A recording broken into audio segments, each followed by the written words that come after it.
waktu wani menikah, itu kesulitan utama mengurus administrasi itu adalah siapa orang tuamu. Di beberapa tempat persembunyian, itu dia pernah sembunyi hanya berapa meter dari rumah cendana.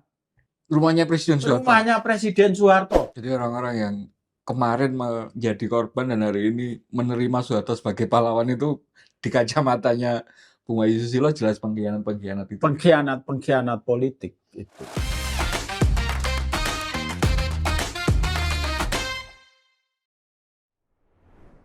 Salam Pancasila. Kawan, bertemu lagi dengan saya Winarko Ngantiwani di Ruang Dialektika. Kali ini kami membahas lagi tentang kepahlawanan Soeharto. Bukan kepahlawanan, tetapi upaya mempahlawankan Soeharto yang rasanya masih banyak digugat oleh publik. Kenapa kemudian itu berhak diberikan kepada Soeharto oleh negara. Nah, tapi untuk membahasnya kami tidak melihat dari sisi strukturalnya, tapi dari sisi yang personal. Apa maksudnya? Kami akan membahasnya dari kacamata korban, dari keluarga orang yang secara langsung mengalami dampak dari apa yang dulu pernah dilakukan oleh Soeharto. Hingga mudah-mudahan kita bisa mendapatkan perspektif lain, kenapa kemudian pempahlawanan Soeharto oleh negara ini perlu kita terus permasalahkan. Kami undang pertama kalinya ke Ruang Dialektika Bung Wahyu Susilo. Salam Pancasila dulu, Bung. Ya, salam Pancasila. Matur suwun sudah datang.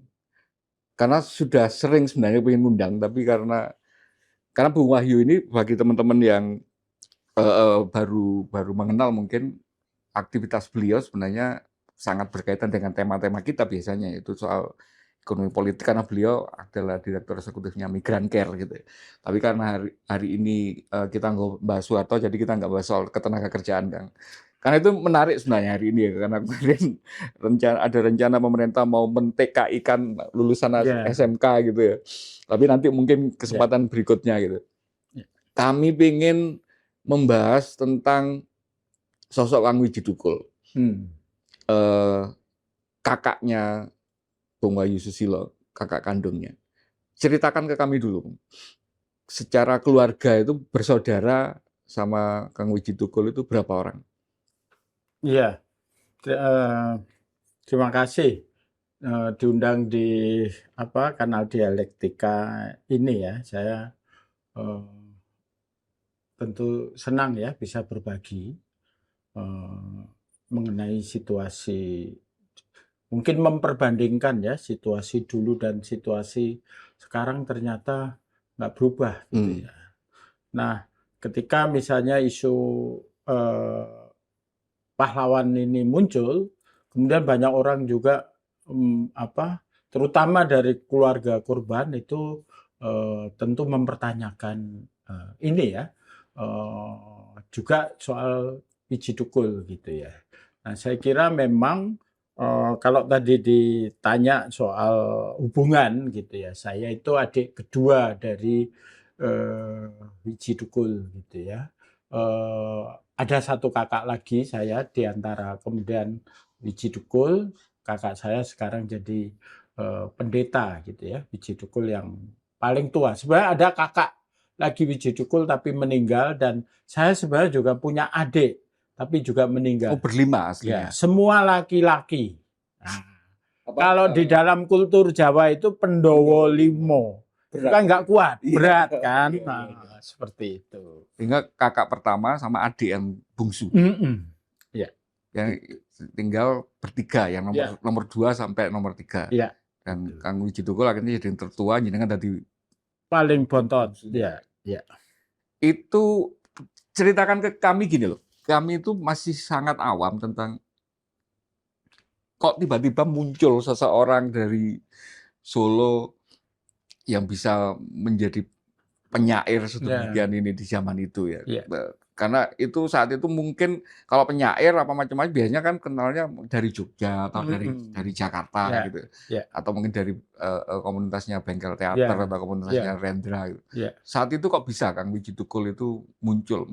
Mau diceritakan dari keluarga mungkin. Ya, Eh, Keluarga kami dari buruh ya, dari bapak saya supir beca, ibu saya dulu buruh batik, buruh membatik gitu ya. Gambar nulisnya itu ya. Iya, membatik. Itu ya kadang-kadang jualan ya. Eh apa? Mungkin proses berkesenian Dukul itu berangkat dari aktivitas gereja. Meskipun orang tua kami Muslim, karena oleh orang tua kami itu seluruh anaknya itu disekolahkan di sekolah Katolik, jadi SD Kanisius ya, SD Kanisius Sorogenen itu kemudian kami kemudian aktif ya di gereja, aktif Kegiatan sekolah ya berarti. kegiatan sekolah, tapi juga sekaligus kegiatan gereja. Dan di kegiatan gereja itu kesenian berkembang. Pertama misalnya kakak saya dulu juga aktif sebagai paduan suara. Aktif juga di teater gereja. Nah ini yang ada teaternya. Ada teater. Kan kalau di tradisi gereja Katolik itu, kalau misa Paskah dan misa Natal memperingati acara-acara besar ada peragaannya, ada enakmennya gitu ya. Ada teatrikalnya ya. Nah itu yang saya kira menjadi akar sebenarnya dari kegiatan berkesenian Wiji Dukul ya. Karena kemudian selain berkembang di teater gereja, kemudian di kampung kami itu ada namanya kelompok teater jagat. Di kampung itu? Di kampung ada kelompok teater jagat. Mengapa ada? Nah tadi kan sampean nyebut-nyebut soal bengkel teater. Nah di kampung kami ada seorang seniman yang lulusan bengkel teater atau yang pernah menjadi anggota bengkel teater. Itu Lawu Warta. Orang asli situ. Orang asli situ. Lawu Warta ini juga pelatih teater gereja seperti itu. Jadi teater jagat ini meskipun mayoritas anggotanya Katolik, tapi kemudian menjadi lebih meluas, bisa merekrut teman-teman yang bukan anggota gereja, bukan anggota Katolik, sehingga menjadi teater yang umum. Berbasis komunitas di kampung. Berbasis komunitas di kampung, dan sebenarnya dari situlah diasah sebenarnya kepekaannya gitu. Nah, satu hal lagi yang saya kira memperkuat kesenimanan Dukul itu adalah pada saat lulus SMP, dia nggak masuk SMA umum. Dia masuk namanya Sekolah Menengah Karawitan Indonesia. SMKI. Ya, dia ambil jurusan tari. Ya. Karena dengan tari mungkin akan memperkuat teatrikalnya. Teatrikalnya, meskipun dia hanya selesai drop out lah, paling enggak di kelas atau di tahun kedua. Itu ya. Itu sekolah menarik karena SMK tapi kemudian spesifik memang jurusan-jurusan kesenian. Sayangnya nggak banyak tapi kan ya sekolah itu ya. Iya. Hanya ada di beberapa kota kayaknya. Yang istimewa mungkin setahu saya satu di Surabaya ada satu. Surabaya ada, tapi yang punya akarnya itu hanya ada di dua. Surakarta itu. Di Solo itu namanya SMKI, kalau di Jogja itu namanya SMSR. Nah, saya kira Mas Lawu itu juga yang mempengaruhi kepekaan anggota-anggota teater itu, termasuk Wiji Dukul. Hal yang lucu adalah ini yang juga jarang orang kenal. Kan waktu itu ada namanya lomba desa ya, tahu ya. Lomba desa itu apa? Lomba desa itu penilaian desa yang paling bersih. Oke. Lomba lingkungan lah. Lomba lingkungan. Nah, kami tinggal di kampung atau di Kelurahan Jagalan. Kelurahan Jagalan mewakili Kecamatan Jebres untuk lomba desa itu. Biasanya bersih. Bersih. Nah, besok semua tembok-tembok itu kan dilabur putih gitu ya. Jalan-jalan juga. Anak hari ini nggak ada yang kenal dilabur. Taunya dicat gitu putih ya. Dicat putih. Padahal dulu dilabur. Kemudian sampah-sampah bersih gitu-gitu. Tapi itu kan kamuflase. Iya. Hanya kesehariannya nggak menyambut seperti juru itu. tuh, apa Menyambut juri. Keisengannya yang ini berbuah resiko juga itu adalah ketika misalnya besok pagi itu penilaian, nanti tengah malam anggota teater jagat itu bawa sampah, sebarin sampah di sepanjang jalan, dan tembok-tembok yang bersih itu dioret-oret. Loh, apa nggak dimarahin sama Pak RT? Nah itu kemudian ada ngumpet, ada marah semua. Jadi kayak bikin sengaja aksi vandalisme menyambut juri tadi ya? Menyambut juri, menolak kepalsuan lah, seperti itu. Nah, yang saya kira juga pertama kali Tukul berurusan dengan aparat, kalau soal lomba desa itu semua sembunyi dan semua. Bentar, itu umur berapa kalau? Mungkin umur 17, 18. Kena anak-anak muda kampung biasa lah kan? Iya. Oke. Ya itu. Nah, yang saya kira pertama kali Tukul berurusan dengan aparat itu adalah pada saat peringatan 17 Agustus, kalau nggak salah 1983 atau 84. Ya. Waktu itu dia sudah menulis puisi juga ya. Menulis puisi, dikirim di radio. Dulu radio itu bisa ada acara pembacaan puisi. Dan orang-orang muda itu ngirim puisi, biasanya romantis. Salam ke siapa gitu. Pilihan pendengar ya. Kalau dulu lagu, tapi ini kreatif juga. Radio di Solo, radionya aku masih ingat PTPN Rasitania dan penyiarnya masih Mbak Tinu Rosalia. Dia yang membacakan. Kok sampai apal namanya sampean? Ya, ternyata Tinu Rosalia itu kakak kelas saya waktu kuliah setelah itu. Gitu ya. Nah, tadi karena Tukul juga sudah terbiasa ya untuk membacakan puisi atau menulis puisi.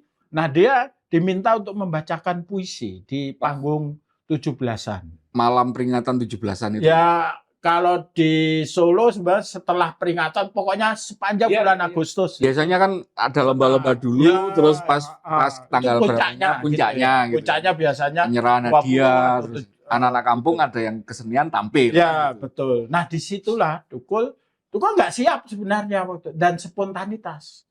Nah, puisinya adalah kemerdekaan itu nasi dimakan jadi. Nah, setelah itu dia digelandang oleh Koramil. Langsung diinterogasi macam. Nah, setelah itu ya mungkin sudah jadi inceran gitu ya, apal gitu ya. Karena kemudian di kampung kami itu berhadapan dengan satu pabrik namanya PT Sariwarna, pabrik tekstil yang mencemari lingkungan. Dan orang-orang kampung resah ya. Seritek bukan? Bukan. Oh, bukan. Beda. Di Kampung Jagalan itu, Kampung Jagalan. Kemudian ya kita mengorganisir, membuat kelompok untuk memprotes itu. Oke. Untuk memprotes itu sampai bikin demo. Nah, di situ berurusan lagi dengan aparat seperti itu. Nah, itu yang juga kemudian mempengaruhi puisi-puisinya. Kalau sebelumnya puisi-puisinya ya puisi tentang Pink Floyd, puisi tentang maksudnya Pink Floyd itu grup musik metal gitu ya. Metal atau ya puisi-puisi cinta gitu, tapi kemudian lama kelamaan puisinya tentang realitas sosial. Oke, yang tadinya rebelius remaja, sekarang mengarah ke kesadaran kritis. Ada nuansa politisnya gitu ya. Dan itu yang kemudian menyinggung tentara, kira-kira gitu ya. Kalau kemudian mulai menjadi semacam gerakan, menjadi semacam kesadaran bahwa ini adalah sebuah senjata bahkan gitu, soal kemudian menjadi suara kritis itu puisi, itu yang mempengaruhi siapa sebenarnya? Iya, saya kira kan setelah itu memang kemudian juga dunia sastra itu waktu itu juga penuh perdebatannya. Ada yang kemudian namanya sastra kontekstual. Sastra kontekstual itu mengkritisi dominasi sastra-sastra absurd. Dan menurut para penggagas konsep sastra kontekstual yaitu Arif Budiman, kemudian Romo Mangun, Halim Hade, Ariel Heryanto. Puisi-puisi Tukul ini puisi-puisi yang mendobrak, puisi-puisi yang benar-benar kontekstual seperti itu. Bahkan kalau cerita teman saya ya, Yoswi Bisono yang yang tinggal di Belanda, yang dulu mahasiswanya Arif Budiman. Arif Budiman kan waktu itu ngajar di Satya Wacana ya. Oh ya, sebelum berangkat ke Australia. Tentang studi pembangunan. Mahasiswanya itu disuruh menganalisis puisinya Wiji Tukul. Puisi-puisi kerakyat, puisi tentang tanah, puisi tentang kampung. Karena makna sosiologisnya dalam. Bahkan suatu ketika Tukul diminta datang ke Satya Wacana untuk membacakan puisi di hadapan mahasiswa-mahasiswa itu. Nah, dari situ interaksi dengan kelompok-kelompok kritis, baik mahasiswa, intelektual, pemuda itu terbangun. Dan pada saat itu juga muncul gerakan-gerakan mahasiswa, gerakan-gerakan mahasiswa yang tidak hanya mengusung isu-isu elitis, misalnya isu ganti Soeharto atau apa, tapi juga isu-isu tanah. Kedungombo. Isu Kedungombo, kalau di Madura itu Nipa, di Sumatera Koto Panjang, di Jawa Barat itu Cimacan, seperti itu. Nah, itulah kemudian ada ekosistem gerakan yang saya kira berbeda dengan sebelumnya. Ya, meresonansi kemudian suara. Ya, kemudian puisi-puisi Tukul itu kemudian juga dibacakan oleh mahasiswa-mahasiswa dari berbagai kota ini. Karena juga Tukul kemudian juga diundang ke berbagai kampus ini. Iya, karena yang baru kemudian kita mendapatkan perspektif gitu bahwa yang kalau dianalisa post factumnya setelah itu kan seolah-olah memang kreatifnya Kang Wiji Tukul ini seolah-olah berdasarkan sebuah pemahaman teoritis yang kritis, yang tinggi gitu. Tapi itu kan ternyata kemudian berasal dari bawah sekali, dari interaksi di kampung, mulai kenakalan sampai kemudian di kampung dekat pabrik yang kemudian memunculkan kesadaran kritis. Baru kemudian suara-suara itu ketemulah dengan resonansi gerakan tadi gitu kan. Nah, yang kami juga waktu itu masih bingung itu cara menyebarkannya itu saat itu gimana kan? Sebegitu masif, sebegitu saya misalnya di Malang itu sudah sangat familiar meskipun nggak pernah ada yang namanya buku kumpulan puisi Wiji Tukul gitu kan, nggak ada, atau YouTube videonya Wiji Tukul itu kan waktu itu kan belum ada gitu. Itu kira-kira apa yang membuat sebegitu masif itu menyebarkannya? Ya, pertama tentu saya kira peran pers mahasiswa sangat kuat ya.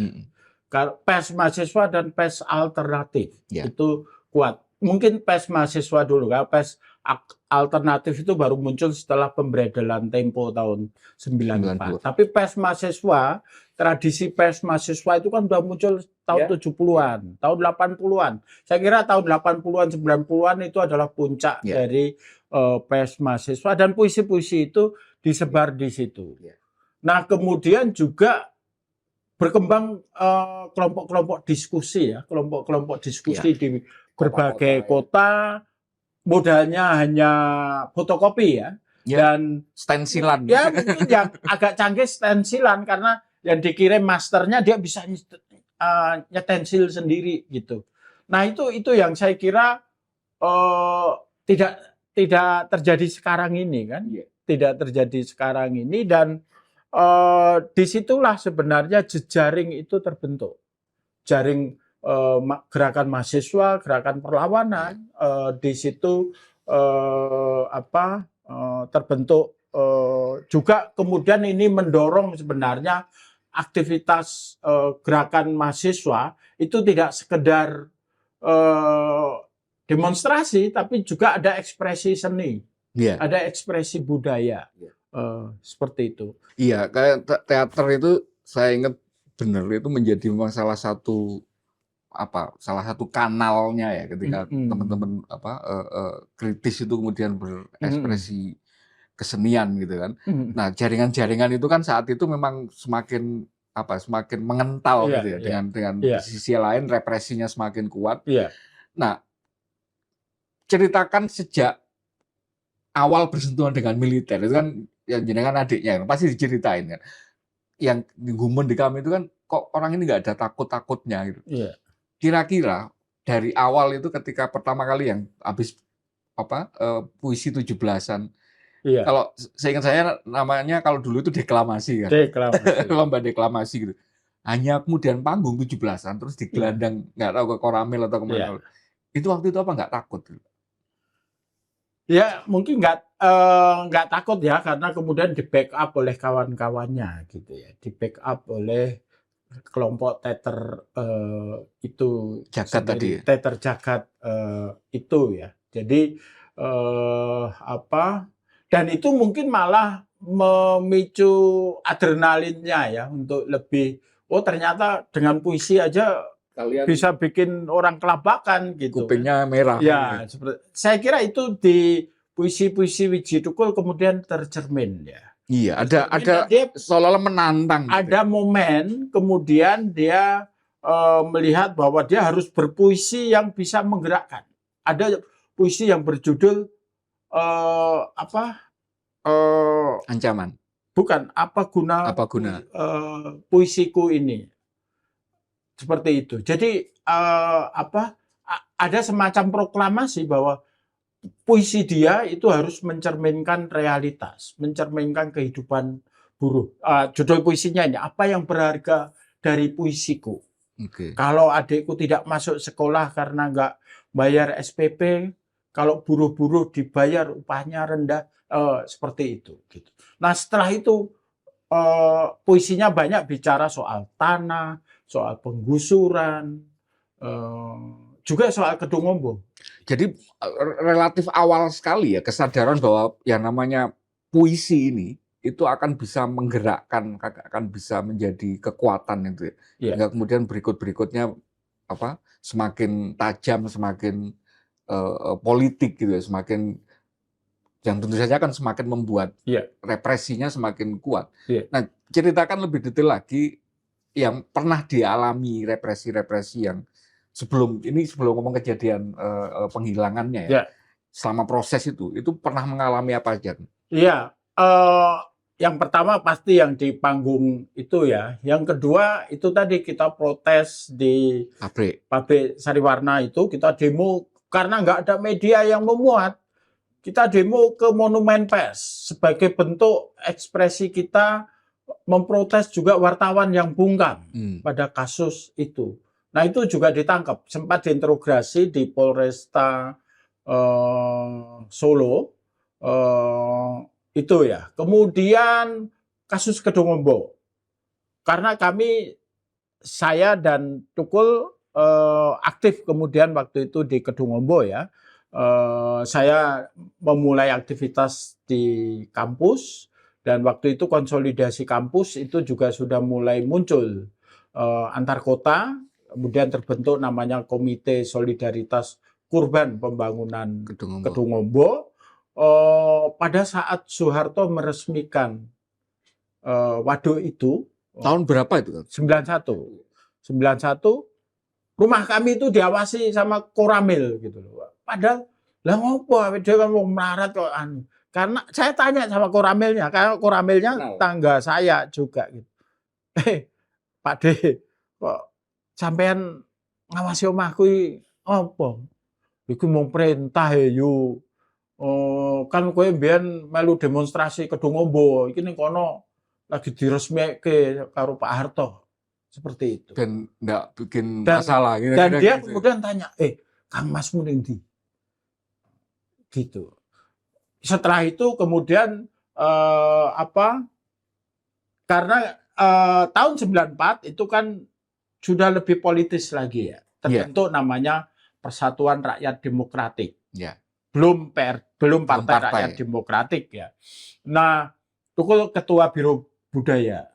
Dan kita tahu waktu itu ketika itu dideklarasikan itu dianggap ancaman yang luar biasa. Gitu. Saya ingat waktu itu pendirinya sampai sekarang saya masih berinteraksi dan bersahabat dengan ini Mas Arif Mundayat, dia cerita dia diculik.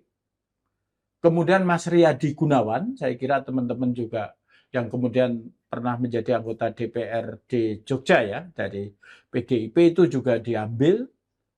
Sugeng Bahagia dan Wiji Tukul juga termasuk orang yang dicari-cari dan waktu itu harus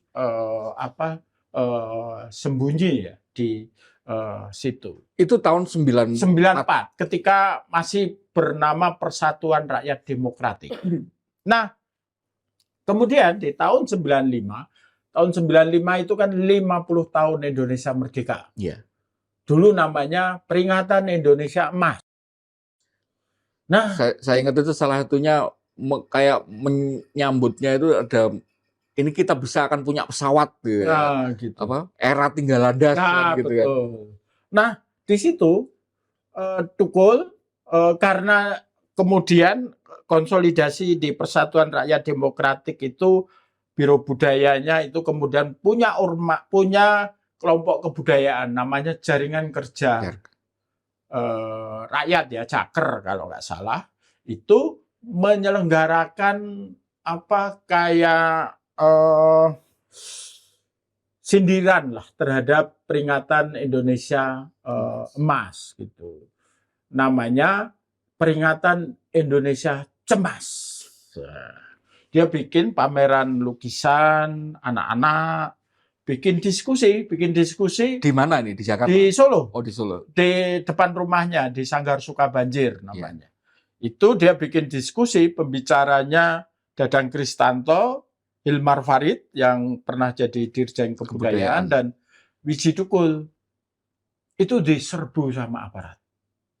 Dibubarkan dan saya kira beberapa orang sempat ditangkap ya. Tukul dicari-cari waktu itu, tapi kemudian disembunyikan oleh teman-teman.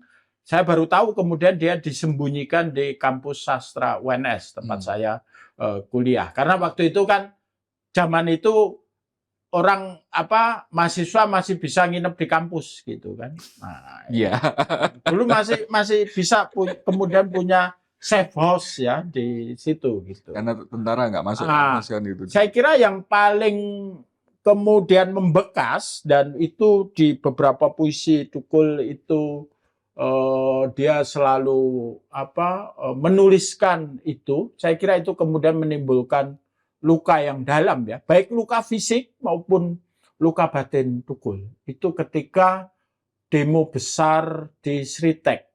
Oh ya, yang matanya sampai 10 Desember 95. Karena dia mungkin orang yang dicari karena sepanjang 2 tahun itu nggak pernah ketangkep. Ketika itu ditangkap, ketika demo itu besar sekali ya. Demo itu mungkin diikuti sekitar 13.000 orang. Isunya bukan hanya isu perburuan, tapi juga isu Timor Leste. Karena banyak buruh-buruh Timor Leste juga bekerja di Sritek, dipaksa bekerja di situ. Jadi salah satu tuntutannya juga kemerdekaan untuk Timor Leste. Itu yang saya kira membuat tentara marah besar seperti itu dan Tukul darah habis-habisan sampai luka ada di matanya. Keluarga saat itu responnya mulai dari yang hanya sekedar diinterogasi terus rumahnya diawasi sampai yang seperti itu. Responnya seperti apa? Kan mungkin diceritakan sedikit agak mundur. Kan sudah menikah saat itu, Kang Wiji Tukul itu. Kira-kira mungkin bisa digambarkan ketemu Mbak Sipon terus anak-anak. Anak-anak itu lahirnya tahun berapa? Ya, dia ketemu Mbak Sipon itu tahun 88 ya. Ketemu Mbak Sipon itu tahun 88.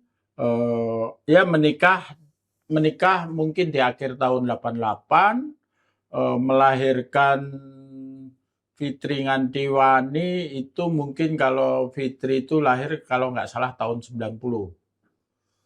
Kalau Fajar itu lahir pada tahun 94 kalau nggak salah, 93 atau 94. Makanya masih keluarga masih baru punya anak kecil-kecil itu kan ke keluarga itu kan pasti sangat mengkhawatirkan kan gitu kan. Nah, kisahnya Tukul sama Mbak Pon itu karena bertemu di teater itu. Jadi Mbak Pon tentu sudah memahami Sudah tahu aktivisme wataknya. itu, kemudian juga sudah tahu resiko untuk bersuamikan Wiji Tukul gitu. Dan Wiji Tukul juga mendeklar itu gitu ya.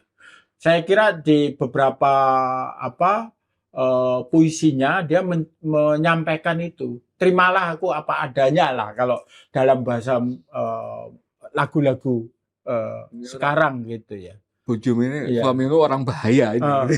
Gitu ya. Ya, Jadi tapi ya sama-sama memahami itu ya. Dan orang tua kami meskipun juga dia hanya berpesan ya.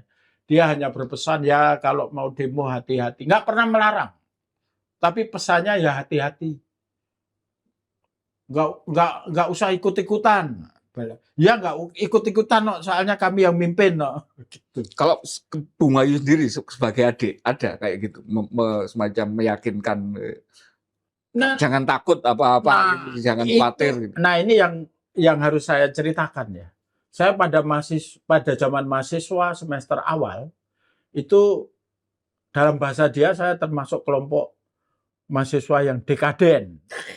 Karena berjuis lebih suka menjadi panitia rock musik siang bolong. Sponsornya rokok ya. Atau kalau dulu kan ada slalom test gitu ya. Mobil itu Mobil ya. itu gitu. Nah, dia marah sama saya itu mahasiswa borjuis. Sambil kemudian dia bawa selebaran seruan dari Romo Mangun untuk Kedungombo. Itu yang menyadarkan saya harus terjun di gerakan mahasiswa itu. Jadi dia juga merasa bahwa kau ini udah naik kelas jadi mahasiswa, manfaatkan kemahasiswaanmu berguna untuk rakyat. Seperti itu. Jadi bahkan ke adiknya pun tidak ada menunjukkan, oh ya orang sama melu gitu, jangan ikut-ikut ini. Malah harus ikut. Malah harus ikut gitu. Meskipun saya juga nggak menjadi epigon dia ya.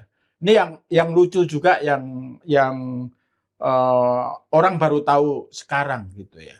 Waktu masih belum politis itu kan yang tadi saya ceritakan Tukul sering nulis puisi dan dikirim ke radio dan dibacakan. Saya kan juga pengen kan, saya juga diam-diam nulis puisi gitu. Terus saya kirimkan ke Mbak Tino. Buru-buru dibacakan Mbak Tino lapor sama Tukul. Adikmu ikut melu-melu.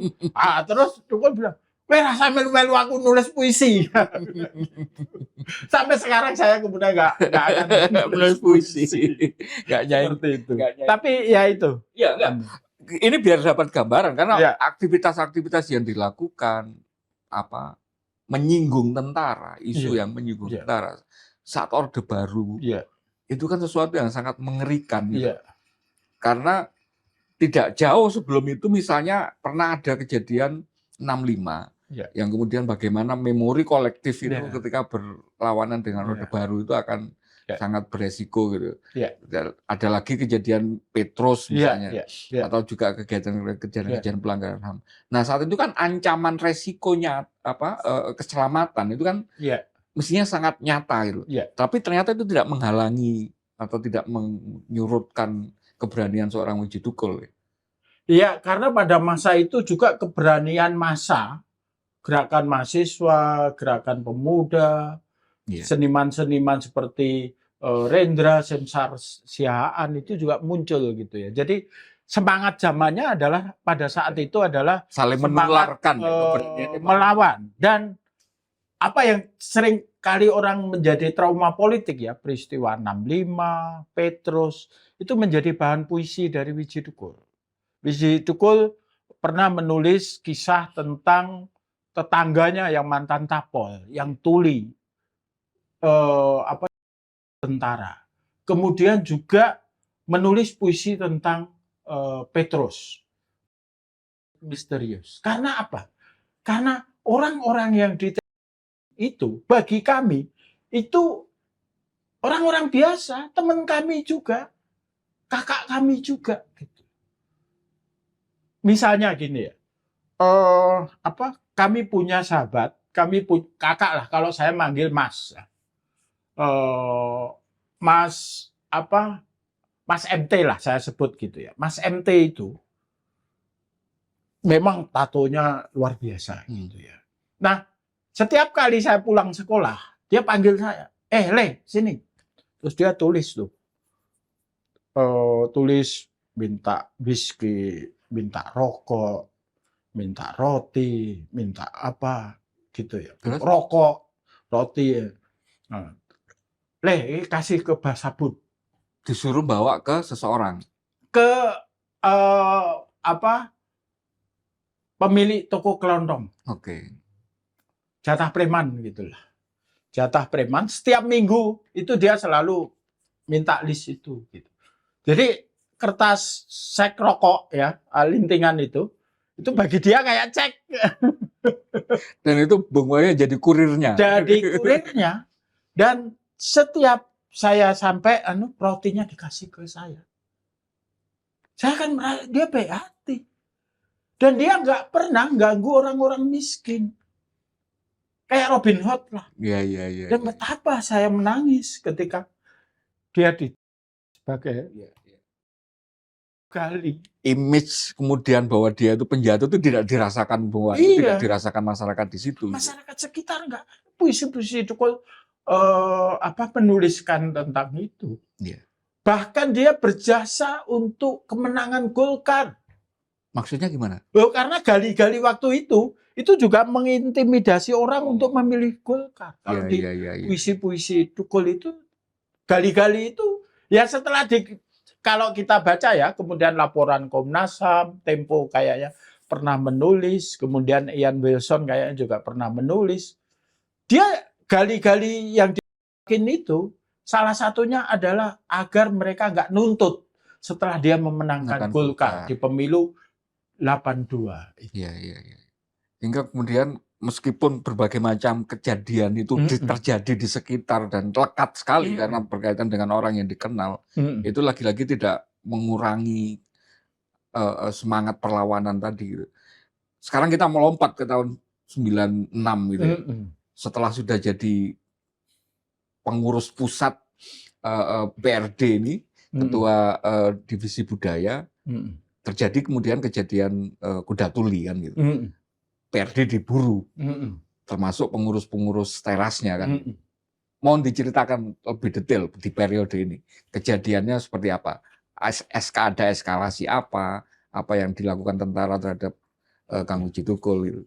Oke. Nah, waktu itu saya tahun 96, sejak bulan April itu saya sudah kerja di Jakarta ya, kerja di LSM, di Solidaritas Perempuan, tapi saya juga masih menjalin komunikasi dengan teman-teman buruh, SBSI, kemudian teman-teman Pijar, juga teman-teman PRD, gitu. Karena meskipun saya bukan anggota PRD, saya dulu turut serta di dalam membangun organisasi mahasiswa yang kemudian menjadi pendukung PRD ya, SMID, Solidaritas Mahasiswa. Istilahnya orang zaman dulu itu underbow-nya. Underbow-nya SMID, seperti itu. Dan saya ingat persis pada saat deklarasi 22 Juli 96, itu kan deklarasinya ya, yang kalau di fotonya itu Tukul baca puisi, itu setelah deklarasi itu Tukul nyamperin ke kantor saya di daerah Otista Jakarta Timur, ya ngobrol sebentar, setelah itu dia pulang ke Solo. Seminggu setelahnya itu kan pecah 27 Juli ya 96, dan saya ingat pada pagi-pagi 27 Juli 96, teman-teman yang kocar-kacir, beberapa diantaranya juga berlindung di kantor saya, kayak dulu Jimmy IJ yang kemudian menjadi anggota DPR mewakili Papua, Itu dulu juga yang ikut di situ. Nah, saya juga kaget waktu kemudian di akhir bulan Juli itu Sarwan Hamid atau Faisal Tanjung bilang bahwa biang dari kerusuhan 27 Juli itu adalah Partai Rakyat Demokratik. Mereka itu setan gundul gitu ya. Ormas-ormas yang akan membangkitkan kembali PKI. Seperti itu. Nah, di situ saya sebenarnya udah berkomunikasi dengan Tukul. Wah, ini tentu kita ada dalam incaran. Eskalasinya serius banget. Eskalasinya serius dan Tukul waktu itu kayaknya merasa inosen. Loh, aku kan nggak ngapa-ngapain. Nggak melanggar hukum. Nggak melanggar hukum. Dan kita juga nggak melakukan kekerasan. Seperti itu.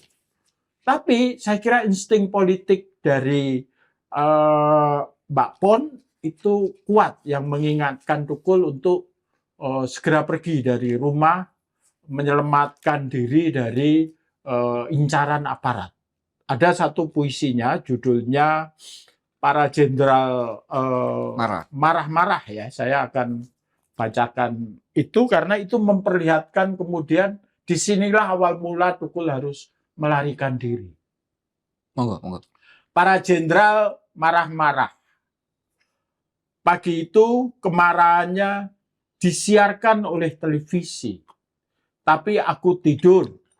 Istriku yang menonton, istriku kaget. Sebab seorang letnan jenderal menyeret-nyeret namaku. Dengan tergopoh-gopoh selimutku ditarik-tariknya. Dengan mata yang masih lengket, aku bertanya, mengapa? Hanya beberapa kata keluar dari mulutnya, namamu di televisi. Kalimat itu terus dia ulang seperti otomatis. Aku tidur lagi dan ketika bangun, wajah jenderal itu sudah lenyap dari televisi karena acara sudah diganti. Aku lalu mandi, aku hanya ganti baju, celananya tidak. Aku memang lebih sering ganti baju ketimbang celana. Setelah menjemur handuk, aku ke dapur. Seperti biasa, mertuaku yang setahun lalu ditinggal suaminya itu telah meletakkan gelas berisi teh manis. Seperti biasanya, ia meletakkan di sudut meja kayu panjang itu. Dalam posisi yang gampang diambil. Istriku sudah mandi pula. Ketika berpapasan dengan kembali kalimat itu meluncur. Namamu di televisi. Ternyata istriku jauh lebih cepat mengendus bagaimana kekejaman kemanusiaan itu daripada aku. Jadi ini saya kira puisi ini adalah puisi awal. Setelah itu Tukul harus berpindah-pindah kota ya, menjadi buron. Di dalam proses buron itu dia mampir ke Arif Budiman, makanya ada puisi judulnya Buat LC dan AB itu sebenarnya kepada Budiman, dan juga puisi yang sangat eksplisit, aku diburu oleh pemerintahku sendiri. Nah, dia dari kota ke kota berpindah itu, saya kira di pertengahan atau awal Agustus dia mampir lagi ke kantor. Ketemu langsung dengan Bung Wahyu. Ketemu aku dan orang-orang di kantorku juga sudah siap karena waktu itu seluruh LSM juga kemudian diawasi. Nah, tentu nginap di kantor adalah pilihan yang sulit karena semua kantor LSM di Jakarta waktu itu diawasi dan kita kemudian evakuasi ke daerah Bojonggede. Di Bogor? Iya, di Bogor, di Bojonggede, di rumah teman saya yang sekarang almarhum. Itu dia sekitar 3 atau 4 hari. Itu kalau Bung Wahyu ingat periode bulan apa? Itu masih Agustus 96. Jadi hanya 1 bulan sejak itu ya? Iya, Agustus 96, kemudian dia dijemput oleh seorang kawan juga, itu juga seorang kawan yang waktu itu menjadi pengantin, sehingga ada puisi untuk pengantin baru yang berjasa untuk menyelamatkan dia, menjemputnya dan dibawa ke perumahan mewah BSD, Bumi Serpong Damai. Ya. Tapi kayaknya dia juga nggak merasa secure ya. Ditinggal karena setiap pagi yang punya rumah itu kerja di kawasan Selipi dan merasa kesepian gitu. Di beberapa tempat persembunyian itu dia pernah sembunyi hanya berapa meter dari rumah cendana. Rumahnya Presiden Soeharto. Rumahnya Presiden Soeharto. Itu dia menginap di rumahnya Soejatmoko. Karena dia waktu itu juga disembunyikan oleh anaknya Soejatmoko, Mbak Galuh dan Mbak Kamala Chandra Kirana. Setelah itu dia putar lagi nginep di rumahnya Pak MM Billah, sehingga kemudian ada keputusan harus evakuasi keluar Jawa. Evakuasi keluar Jawa, dia dievakuasi ke Kalimantan. Tanggal 31 Agustus, rombongan polisi, BIN menyerbu kantor saya dan saya ditangkap waktu itu, ditanya Dukul ada di mana.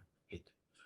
Ya sekitar sehari penuh lah saya diinterogasi di kantor BIN, dipindah dari Kalibata, kemudian ke Pejaten, kemudian ke satu tempat yang sampai sekarang saya nggak tahu itu di mana gitu ya. Ditanyain Dukul ada di mana? Saya nggak bisa jawab. Karena memang beneran nggak tahu. Nggak tahu, saya benar-benar nggak tahu. Saya ya tahu terakhir ya dia nginep di, mungkin saya nggak mungkin bohong, dia kan pernah nginep di kantor kamu, dia bilang gitu. Iya, pernah nginep, tapi setelah itu saya nggak tahu dia ada di mana, seperti itu. Diperlakukan seperti apa aja waktu diinterogasi itu? Ya, pertama saat ditangkap ya, saya langsung digelandang, ditutup mata saya, tapi saya ketika dibuka saya tahu, oh ini kantor BIN yang di depan yang sekarang Kalibata Mall. Oke.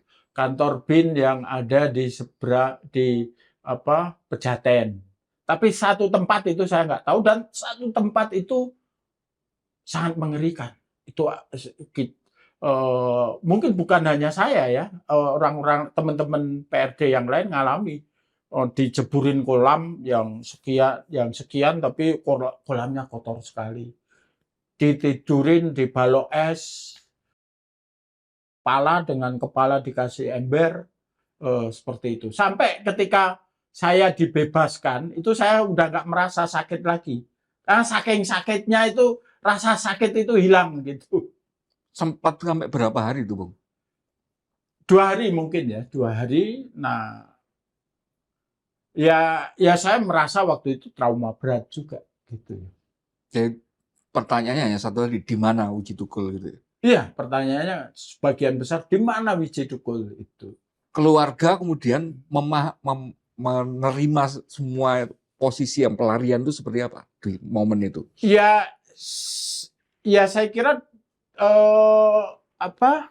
Mbak Pon juga merasa bahwa dia juga menjadi sasaran dari interogasi ya. Rumah kami misalnya, rumah sekretariat ya, yang ada perpustakaannya diambilin semua bukunya. Sampai sekarang rumah juga sudah iya. Sampai sekarang buku itu belum dibalikin. Kita punya koleksi lengkap kaset Iwan Fals, itu kan kemewahan waktu itu. Kaset Remi Silado itu sampai sekarang juga nggak dibalikin gitu ya. Nah, Mbak Pon itu juga punya taktik ya untuk mengakhiri interogasi, karena dia juga diinterogasi bisa berjam-jam. Nah, dia kalau sudah merasa capek untuk menginterogasi, anaknya yang kalau diinterogasi itu harus digendong, anaknya itu dijiwitin. Biar nangis? Biar nangis. Nangis biar kejer. Itu si Fajar berarti? Fajar. Ya. Jadi Fajar itu sempat mengancam ibunya diinterogasi. Iya. Gitu ya. yang masih belum kebayang di saya, di momen seperti itu, pemerintah itu kan kemudian tidak memberi satupun legal formal. Kenapa Bang Wijitukul dipersekusi, dikejar? Kenapa adiknya, kenapa istrinya diinterogasi? Apa yang kemudian saat itu terpikir untuk kemudian melihat posisi negara atau perlindungan dari ketidakadilan yang diperlakukan oleh negara itu? Saat itu, di momen saat itu, ketika belum ada Komnas HAM, kita belum punya lembaga-lembaga yang bisa mengadvokasi gitu ya. Waktu itu sudah Iya. ada Komnas HAM ya. Kan Oh, Komnas HAM 96 sudah ada. Komnas HAM itu kan berdiri 93. Oh, iya. Ya, Sorry. Komnas HAM waktu itu Pak Nah, ada upaya legal nggak yang kemudian ada ya, misalnya ya, setelah saya ditangkap itu teman-teman NGO melapor kasus ini ke Komnas HAM gitu ya. Ke YLBHI tentu juga melakukan. Ya, saat itu YLBHI sangat ini. Ya.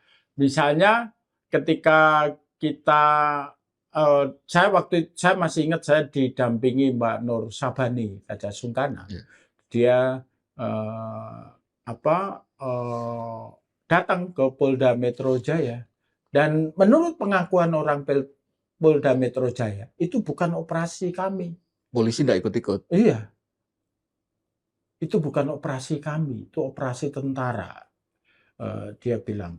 Dan secara faktual tadi Bung Wahyu jelas bisa mengidentifikasi itu dibawanya ke Pejaten. Iya. Upaya apalagi yang kemudian untuk memperjelas posisi atau mengadvokasi posisi buronan ini? Nah, ya waktu itu sampai tahun 97 kan suasananya makin genting ya. Iya. Suasana genting, PDI Megawati nggak diakui untuk ikut pemilu, sehingga eskalasi itu makin tinggi ya. Eskalasi makin tinggi, dan saya kira penculikan itu sudah dimulai tahun 97. Makanya kan kalau teman-teman Kontras ataupun di laporan TGBF Komnas HAM itu kasus penghilangan paksa itu terjadi tahun 97-98.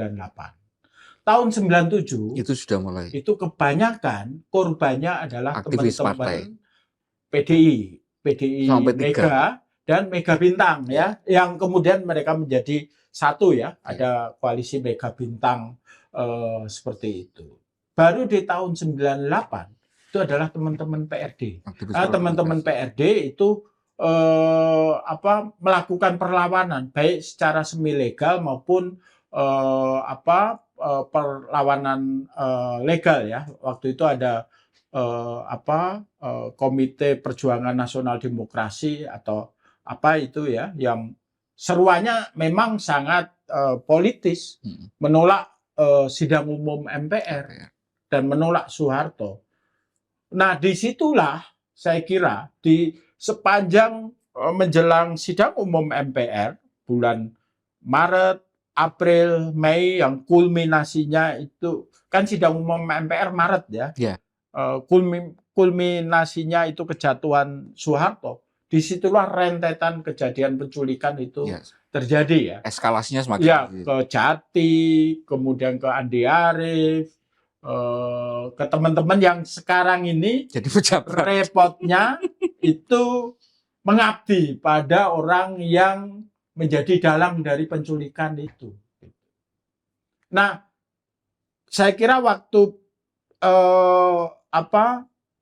penculikan atau penghilangan paksa terhadap Tukul itu terjadi di antara Februari sampai Mei itu. Sebelum yang momen penculikannya itu ya, yang antara 96 sampai 97 98 tadi itu masih komunikasi. Saya masih komunikasi. Via apa itu, Bung?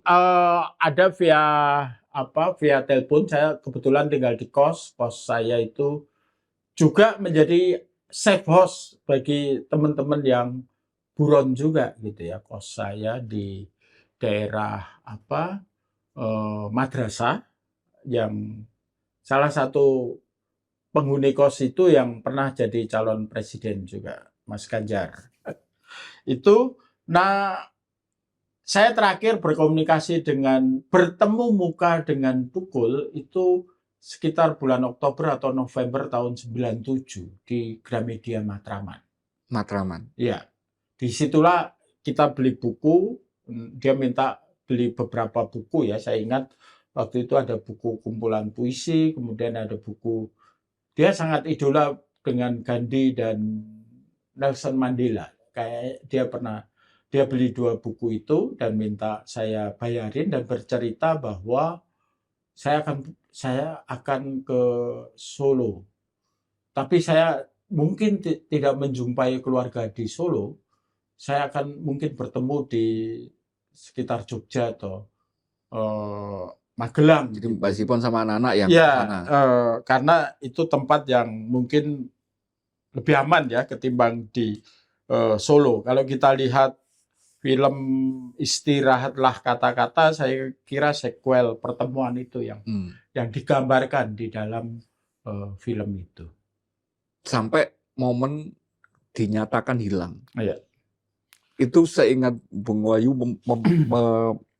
merekoleksinya gimana kejadiannya? Iya, waktu itu karena nama Tukul itu nggak masuk dari pertama kali ya, nggak masuk dari nama-nama yang diculik, seperti namanya Nesar, namanya Andi Arief, namanya Mugi, Faisal Reza, Jati, Bimo, tapi nama Tukul kok nggak pernah ada. Gitu.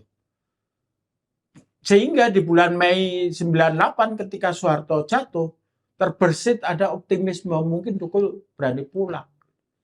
Ternyata nggak pernah pulang. Kalau ngabari keluarga terakhir itu kapan? Ngabari keluarga terakhir kalau menurut Mbak Sipon itu menjelang Lebaran tahun 98. Kalau kita lihat di kalender itu Lebaran 98 itu Februari atau Maret ya. Februari atau Maret. Karena dia bilang atau itu berhimpitan dengan Natalan juga kalau nggak salah ya. Waktunya pokoknya kan kemudian kami kan ada yang Katolik, ada yang Islam, juga sekalian ya, sekalian Natalan kemudian Lebaran seperti itu. Gitu. Berarti sempat ada waktu sekitar 3-4 bulanan ya sampai kemudian eskalasi Mei itu ya. Iya. Dan ada sempat optimis bahwa kemudian gara-gara ada perubahan ini mungkin Mas Tukul akan balik kan. Iya. Sampai kemudian yakin bahwa keluarga memang nggak balik itu gimana? Iya, saya kira ini kemudian teman-teman PRD ya itu kemudian bikin tim investigasi, meng-cross check karena ada isu Tukul ke Jerman, Tukul ke Australia,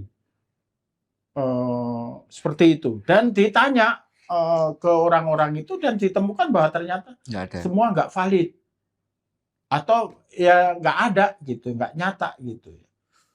Nah, saya kira kemudian Kontras itu benar-benar mendeklarasikan Tukul hilang itu kalau nggak salah malah baru tahun 2000. Setelah meyakinkan semua tempat-tempat yang diduga pernah didatangi Tukul, orang-orang yang pernah diduga menyembunyikan Tukul itu bilang ya nggak ada. Cross check ke Arief Budiman di Australia, cross check ke teman-teman di Jerman, Mas Mulyana dan itu ternyata nggak ada semua. Sehingga kemudian keluarga meyakini memang Mas Tukul termasuk yang diculik itu kapan? Seingat Bung Wahyu atau Mbak Sipon itu menerima bahwa ya wis mungkin memang itu tahun 2000.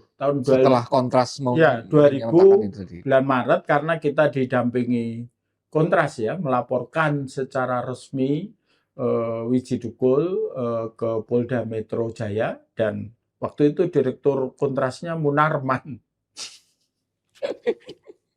Advokatnya FPI belakangan itu ya. Itu direktur Kontrasnya. Sehingga kemudian itu sudah meyakini karena sudah tidak ada komunikasi, tidak ada ini dan kontrak informasi-informasi yang memungkinkan ada harapan itu memang sudah nggak ada yang benar gitu ya. Iya. Negara kemudian gimana saat itu merespon. Karena kan kemudian dari berbagai kasus penculikan itu ya yang terdaftar namanya, itu kan saat itu ada yang dinyatakan diculik, tapi ada yang dikembalikan, Kembali gitu ya. ada yang enggak. Iya. Nah, orang seperti Bang Uji Tukul yang tidak dinyatakan ikut diculik, tapi kemudian ada nggak semacam respon formal bahwa ini ada warga negara yang hilang? Sampai sekarang nggak ada ya. Sampai sekarang nggak ada, dan saya kira itu adalah hutang terbesar dari Republik ini. Karena ada, tidak hanya Tukul kan, kalau 13 orang masih dinyatakan hilang dan sampai sekarang tidak diketahui entah dia hidup, dan dalam konteks hak asasi manusia, selama kasus itu belum tuntas, negara masih punya utang pada keluarga dan pada bangsa ini gitu. Karena dengan tadi ceritanya Bung Wahyu yang sangat rentet untuk kemudian bagaimana eskalasi represifnya negara ini mulai dari deklarasi partai terus kuda tuli sampai kemudian itu dinyatakan oleh Menko Polhukam saat itu adalah buronan, tapi tidak ada satupun status yang dinyatakan oleh negara berupa tertulis dokumen bahwa yang bersangkutan ini memang dicari oleh aparat karena kasus ini itu kan nggak pernah diterima oleh keluarga gitu kan. Itu ada di surat interogasi yang diberikan ke Sipon sebenarnya. Jadi tuduhannya adalah melanggar PNPS 1965, Undang-Undang Subversif. Undang-Undang Subversif. Jadi seperti yang dituduhkan ke Budiman dan Andi Arief itu ya. Jadi kemudian prosesnya kemudian kalau Budiman sama Andi Arief bisa ditangkap, kalau Bang Dukul nggak bisa ditangkap gitu. Tapi kemudian setelah kasus itu selesai, negara nggak ada pengakuan. Nggak ada, sampai sekarang nggak ada rekognisi bahwa dia benar hilang gitu, statement itu gitu ya. Padahal itu sangat dibutuhkan karena ini kan menyangkut status sipil keluarga. Saya bisa bayangkan ya, waktu Wani menikah, itu kesulitan utama mengurus administrasi itu adalah siapa orang tuamu. Karena nggak ada sertifikat kematian, nggak ada sertifikat seperti orang tua itu. Bapaknya. Kemudian negara ini juga sepertinya bebal dan abai gitu ya. Karena setiap pemilu, saya ingat sampai pemilu 2014, kartu undangan tuh nyoblos ke Wiji Tukul itu masih ada. Status kependudukannya masih aktif. Iya. Ini bagaimana ke keluarga-keluarga yang lain juga gitu ya. Nah, saya kira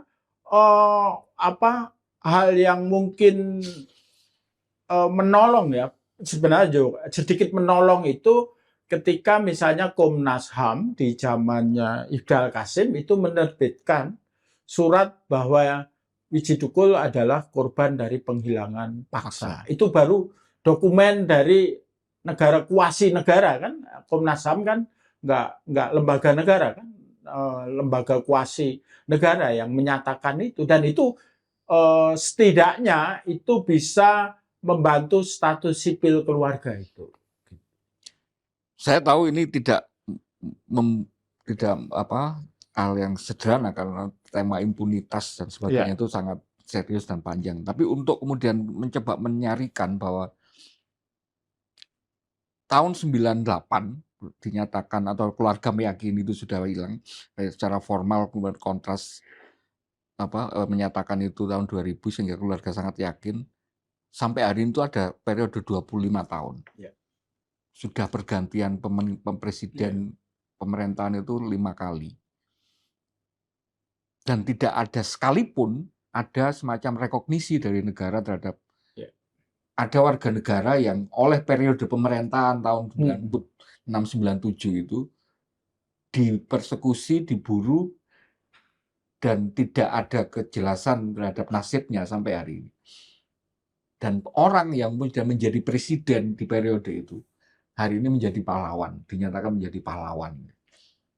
Gimana rasanya anggota keluarganya melihat? Iya, saya kira ini adalah menurut saya ya pengkhianatan dari cita-cita reformasi ya yang sempat menyala di tahun 98, karena tadi saya sampaikan 98 sempat Ada harapan. menerbitkan optimisme, tapi dari hari ke hari, karena mungkin reformasinya juga nggak tuntas, para pelaku ternyata juga masih bisa berkelit, dan mereka menikmati impunitas politik. Saya kira pemahlawanan Soeharto itu adalah puncak dari impunitas politik yang dinikmati oleh para penjahat-penjahat, para pelaku-pelaku pelanggaran HAM yang seharusnya diseret ke pengadilan, tapi nyatanya mereka malah dipahlawankan seperti itu. Saya nggak tahu eh, Bung Wahyu berkenan apa nggak mengomentari ini, tapi bagi saya sangat menggemaskan. Tadi sudah sempat disinggung misalnya Bang Tukul dikejar itu kan di posisi ketika dia meningkat posisi politiknya, exposure politiknya, tidak lagi dikenal sebagai penyair dari Solo, tapi sebagai salah satu pentolan komponen yang itu kemudian oleh pemerintah didemonisasi sebagai pelaku kejadian kuda tuli gitu kan. Di situ kan kemudian ada nama-nama Andi Arief, Budiman Sujatmiko. Bagi saya kan rasanya hanya kebetulan sejarah aja yang ditangkap dan kemudian dihukum, kemudian ada proses formalnya itu Budiman sama Andi Arief. Sedangkan Kang Wiji Tukul bisa selamat, tidak bisa ditangkap saat itu ya, tidak. Ya. Artinya kalau posisinya dibalik, kalau kebetulan sejarahnya waktu itu Kang Wiji Tukul yang bisa ditangkap, yang Budiman yang bisa melarikan diri, kan bisa jadi Budiman yang hilang gitu kan.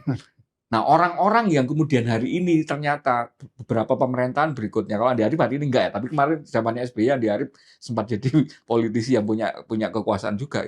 Tapi hari ini pemerintahan hari ini itu kan banyak sekali orang-orang yang berisi orang-orang yang dulu barengan dengan Kang Wiji Tukul, karena ketepatan hanya kecelakaan sejarah aja yang mereka bernasib lebih mujur gitu ya. Dan mereka hari ini selamat.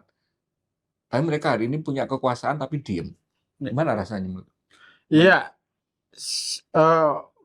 peristiwa itu membuat saya teringat pada buku Laut Bercerita yang ditulis oleh Mbak Lela Kudori, dan background dari novel itu kan cerita tentang aktivisme di tahun 98, tentang penculikan, tentang perjuangan, dan tentang pengkhianatan. Jadi tervalidasi sebenarnya novel yang ditulis oleh Mbak Lela Kudori itu, bahwa pengkhianatan itu yang seringkali mencederai dari perjuangan itu. Jadi orang-orang yang kemarin menjadi korban dan hari ini menerima Soeharto sebagai pahlawan itu di kacamatanya Bung Wahyu Susilo jelas pengkhianat itu. Pengkhianat politik itu.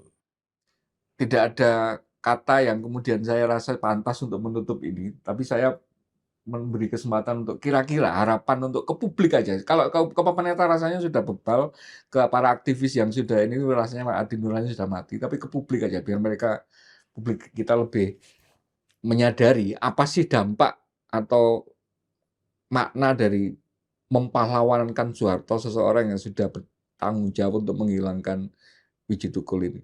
Publik kita itu harusnya melihatnya seperti apa? Iya, saya kira kita harus bisa menengok ke belakang ya pada sejarah kelam masa lalu. Karena saya kira pemahlawanan Soeharto itu bukan peristiwa yang tiba-tiba terjadi. Saya kira itu sistematik, didahului dengan upaya-upaya pembelokan sejarah, upaya-upaya penulisan sejarah yang menggelapkan kisah-kisah kelam yang seharusnya itu dibongkar gitu. Bukan tidak mungkin, misalnya karena Soeharto adalah pelanggar hak asasi manusia dan dia pengen dipahlawankan, kan presiden sekarang juga adalah pelanggar HAM. Gitu. Ya dia ingin mungkin suatu saat nanti juga pengen menikmati impunitas politik seperti itu. Sudah ada presidennya kira-kira gitu ya. Bung Wahyu, terima kasih banyak sudah mau berbagi cerita mengenang tentang Kang Wiji Tukul dan memberi gambaran ke generasi hari ini. karena bagi saya yang paling menggelisahkan dari isu pemahlawanan ini adalah ini bahkan tidak lewat satu generasi, Iya. tidak lewat our lifetime ya. Iya. Kita yang mengalami periode itu dan masih banyak sekali yang mengalami periode itu, baik pelaku maupun korban gitu. Itu masih sama-sama mengingat, masih sama itu sudah bisa dimanipulasi Iya. memori itu gitu. Betapa pendek kemudian Iya, memori ingatan bangsa kita bangsa atas kita. sebuah peristiwa-peristiwa traumatis. Nah, kalau hanya peristiwa 20 tahun yang lalu aja kita nggak Iya. bisa menyelesaikan, apalagi peristiwa 65 misalnya, atau Iya. peristiwa-peristiwa yang lebih lama gitu. Mudah-mudahan tapi ini bisa menjadi pelajaran bersama kita. Iya. Terima kasih banget sekali lagi atas kehadirannya. Kita ketemu di ruang dialektika berikutnya. Oke. Salam Pancasila. Salam Pancasila. Matur suwun. Ya. Waktu Wani menikah, itu kesulitan utama mengurus administrasi itu adalah siapa orang tuamu.